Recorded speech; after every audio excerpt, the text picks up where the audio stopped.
بسم اللہ الرحمن الرحیم۔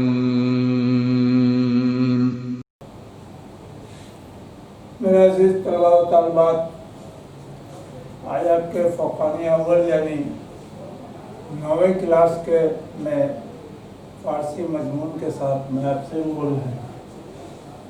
اس کے پہلے آپ پڑھ چکے ہیں قابوسنامہ سے منتخب حکایات میں نماز کی فضیلت کو پچھلی کلاس میں بیان کیا گیا تھا، اور آج ہم روزے کی فضیلت کو سنیں گے، بیان کریں گے۔ بچوں، آپ تمام لوگوں کو اس بات کا تو احساس اور علم یقینی طور پر ہوگا کہ اسلام کے جو 5 بنیادی فرائض ہیں ان میں سے یہ روزہ تیسرا فرض ہے۔ پہلا فرض توحید ہے، کلمہ لا الہ الا اللہ محمد رسول اللہ کے ساتھ اللہ تعالیٰ پر ایمان اور یقین رکھنا کہ اللہ ایک ہے، اس کا کوئی شریک نہیں ہے۔ توحید کا خلاصہ اتنا ہی ہے۔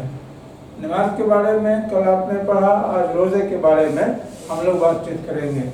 جیسا کہ آپ لوگ کو معلوم ہوگا کہ روزہ اسلام کے بنیادی 5 ارکان میں سے تیسرا اہم ترین رکن ہے۔ روزہ کس کو کہتے ہیں، کتنے دیر تک روزہ رکھا جاتا ہے، یہ ایک الگ مسئلہ ہے۔ یہ بات آپ لوگ بخوبی جانتے ہوں گے کہ طلوع فجر سے قبل سے لے کے مغرب کا اذان ہونے تک اس کو روزہ کہتے ہیں۔ فقہ کتابوں میں بھی علماء نے لکھا ہے کہ ان اوقات میں یعنی طلوع فجر سے مغرب کے اذان تک 3 چیزوں سے رکنے کا نام روزہ ہے۔ کھانے پینے اور اپنی بیوی سے تعلقات قائم کرنے سے بچ جانے کا نام روزہ ہے۔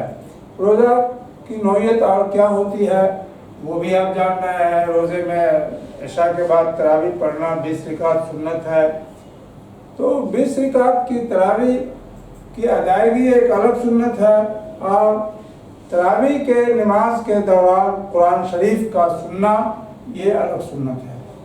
اگر کوئی شخص روزے کی حالت میں ہے، روزہ رکھا بھی ہے، تراویح پڑھتا ہے لیکن کوئی حافظ موجود نہیں ہو، وہ ایسے ہی تراویح تنہا پڑھ لیا، یا کوئی انسان جماعت سے پڑھاتا ہے جس کو سورہ تراویح کہتے ہیں، تو اس کی ایک سنت تو ادا ہو گئی کہ 20 رکعت تراویح اس نے پڑھ لیا، لیکن تراویح کے نماز کے دوران قرآن شریف کا سننا ایک الگ سنت ہے، اس سنت سے وہ محروم رہ گیا۔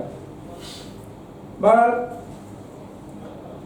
روزہ کے بارے میں قابوسنامہ کے مصنف امیر الانصار المعالک کے کاؤس فرماتے ہیں، جس کو متن کی شکل میں آپ سمجھ لیجئے، پھر اس کا مطلب بیان کریں گے۔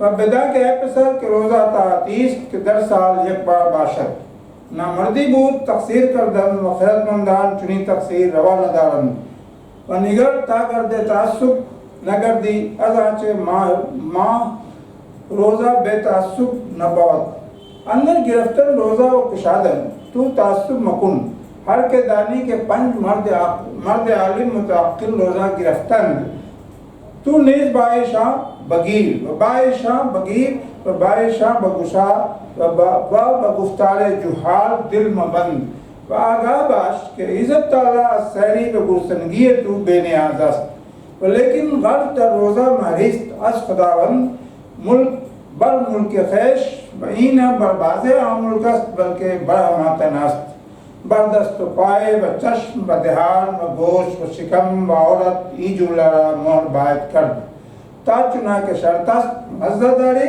وہیں اندام ہارا از فجور ناشائست و دوردار تا داد روزہ دادا باشی۔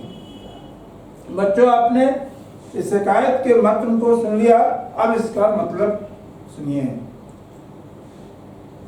کتاب کے مصنف کہتے ہیں، بدا کے اے پسر کہ روزہ تعتیش کے در سال یک بار باشد، جان لو اے لڑکے کہ روزہ ایسی فرمانبرداری ہے جو سال میں ایک بار ہوتی ہے، یعنی رمضان کا مہینہ سال میں ایک بار ہوتا ہے۔ نہ مردی بود تقصیر کردن، اس میں کمی کرنا نامردی ہوگی، بخیرت مندان چنی تقصیر روا ندارن، اور عقل مند لوگوں نے روزے کی اس کمی کو جائز نہیں رکھا ہے، نگرتا کر دے تعصب نہ کر دی۔ اور یہ بھی دھیان رکھو کہ تعصب کا تصور تمہارے دل میں نہ آئے۔ از ماں روزہ بے تعصب نہ بود، چنانچہ روزے کا مہینہ کو بغیر تعصب نہیں ہونا چاہیے۔ اندر گرفتن روزہ کشادن، روزہ رکھنے میں اور روزہ کھولنے میں تو تعصب مکن، تو تعصب مت کرو۔ ہر کے دانی کے پنج مرد عالم متعقل روزہ گرفتن، جس جگہ بھی تم کو یہ علم ہو کہ 5 مرد عالم عقل مند روزہ رکھتے ہو، تو نیز 22 شاہ بغیر تو بھی ان کے ساتھ روزہ رکھ لو، 22 شاہ بغیر انہیں کے ساتھ روزہ کھولو۔ وہ بگفتار جہال دل مبند اور جاہلوں کے بعد سے مایوس مت ہو۔ وہ آگاہ باش کہ عزت تعالیٰ سہری و سنگی تو بے نیاز است، اور اس بات سے بھی تم واقف ہو جاؤ کہ اللہ تعالیٰ تیرے بھوکے رہنے اور تیرے پیٹ بھرنے سے بے نیاز ہے۔ لیکن غرض در روزہ محریست از خداوند، لیکن روزے کا غرض اس بات کی پابندی کرنا ہے کہ اپنے دل و دماغ یا اپنے شخصیت کی حکومت پر اللہ تعالیٰ کی حکومت کو غالب کر لینا۔ اور یہ صرف منہ اور کان سے نہیں، یہی نہ برباز عام مملکت است، یہ بعض حصوں پر نہیں ہے بلکہ برہماتن است، پورے جسم میں اعضاء و جوارح جتنے بھی ہیں انسان کے، سب پر روزے کی پابندی ہونی چاہیے۔ بردست و پائے و چشم و دہان و گوشت و شکم و عورت، این جملہ را مہر باید کرد، یعنی ہاتھ پر، پاؤں پر، آنکھ پر، منہ پر، کان پر، پیٹ پر اور عورت پر، یہ تمام پر پابندی ہونی چاہیے۔ تا چنانکہ شرط است منزہ داری، تاکہ جیسا کہ روزے کا شرط ہے روزے کی حالت میں غلط بات سے تو محفوظ رہے۔ وہیں اندام حراس فجور ناشائست دور دار، اور اپنے شرمگاہوں کو برے اور گندے کاموں سے، ناشائستہ اور نازیبہ کاموں سے دور رکھے روزے کی حالت میں، تا داد روزہ دادا باشی، تاکہ تم کو روزے کا انعام صحیح ڈھنگ سے دیا جائے۔ بچوں، اس ایک پیراگراف کے اقتباس میں آپ نے روزے کی فضیلت کو پڑھا، روزے کے احکام کیا ہے اس کو بھی پڑھا، لیکن اس میں بعض باتیں ایسی ہے جس کو مزید تفصیل کی ضرورت ہے، جیسا کہ اس کے متن میں ہے، بین السطور میں کچھ باتیں ایسی ہیں جس کو الگ سے سمجھنا ضروری ہے۔ پہلی بات کہ روزہ ایک ایسی عبادت ہے کہ اس میں بندے کو استحضار کی کیفیت ہر وقت ہوتی ہے۔ استحضار کیا ہے؟ یہ ایک فقہی لفظ ہے جس کا مطلب ہے کہ عبادت کی حالت میں آپ اس طرح اللہ کے سامنے سرنگو ہو جائے کہ آپ کا تصور یہ ہو کہ اللہ تعالیٰ کو ہم دیکھ رہے ہیں، اور اگر ایسا ممکن نہ ہو تو اللہ ہم کو دیکھ رہا ہے، اس بات کا تصور تو یقینی طور پر ہونا چاہیے۔ نماز کے اندر جب استظہار کی بات کی جاتی ہے تو اس کا مطلب یہی ہوتا ہے۔ اگر یہ استظہار ایک نمازی کی نماز کے دوران یہ کیفیت استظہار کی پیدا نہیں ہوتی ہے تو سمجھنا چاہیے کہ اس کی نماز میں کہیں نہ کہیں نقص ہے۔ تو یہ اصل نماز کی بات ہم نے اس لیے کہا کہ روزے کا معاملہ تھوڑا فرق ہے۔ روزہ ایک ایسی عبادت ہے جس میں استظہار کے تاکید کی ضرورت بہت ہی کم ہے۔ جب تک بندہ روزے کی حالت میں رہتا ہے اس وقت تک وہ استظہار کے کیفیت میں رہتا ہے، اس لیے کہ دوپہر کا وقت ہے، روزے دار ہے، جب ظہر کے لیے وضو کرتا ہے تو پانی میں اس کے وہ لذت ملتی ہے کہ شیطان کہتا ہے، نفس کہتا ہے کہ کاش کہ 2-4 قطرہ بھی پی لیتے، یہ شیطان کا وسوسہ ہوتا ہے۔ لیکن روزہ دار مومن بندہ یہ جواب دیتا ہے کہ ابھی تو کوئی نہیں ہے لیکن اللہ تعالیٰ تو دیکھ رہا ہے، اس لیے ہم ایسا نہیں کریں گے۔ تو یہ استحضار کی کیفیت روزے میں عموماً روزے داروں پر ہوتی ہے۔ تو یہ تو ایک فائدہ ہے روزہ رکھنے سے کہ ایسی عبادت ہے جس میں استحضار کی کیفیت روزے داروں میں ہوتی ہے، اور احادیث کے مضامین سے پتہ چلتا ہے کہ روزہ ایک ایسی عبادت ہے جس کے بارے میں اللہ تعالیٰ کہتے ہیں کہ روزے کا انعام میں خود اپنے ہاتھوں سے دوں گا۔